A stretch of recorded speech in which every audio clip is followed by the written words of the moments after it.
munaasabadan maanta ay farxad gaar ah ii tahay in Ilaahay joojiyay maalintii dhagax dhigga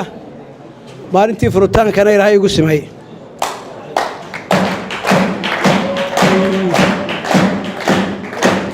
marka ninba meel baa warwarkiisu yahay nin xil qaadeed buu qaaday dib baa haysata dhibtaa haddii Ilaahay ku gargaaro oo ay fushana waa alxamdulillaah haddii kalena waa ninuun hawshii ka soo bixi waayey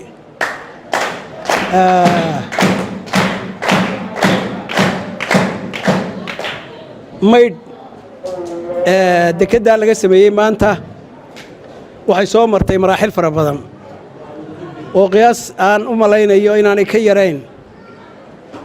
7 sannadood ilaa 8 sannadood ayay hawshoodu socotay mashruucan hortay buu qorshaysnaa qorshahaana wuxuu ku jiray maanta mashruucan wuxuu hirgalay mashruucii labaad ama qorshayntii labaad ee SDF2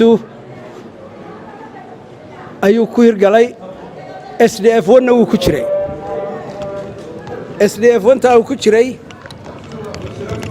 kumuu hirgelin dibidhac baa ku yimi dabeed waxay noqotay raggii gacanta ku hayay oo aan ugu mahadnaqayo inay mashruucii labaad ama qorshihii labaad ee SDF2 ku daraan kaasaan anigu la kulmay xilkan maanta ay hayniyo arrintanna saan u sheegay waxaan ahay ninka ugu farxadda badan leh ee reer maydh ka farxad badan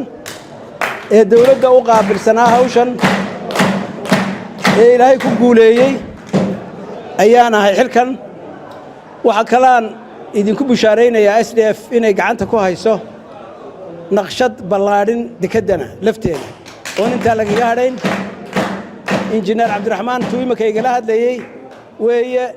naqshadda SDF way dhamaysay injineerkeenu u gudbinaynaa wuxuu ka dhimayo iyo wuxuu ku darayo si maraakiibta kooban ay u soo xidhato ayaanu iyadana falowgeeda haddii aan la qabanayna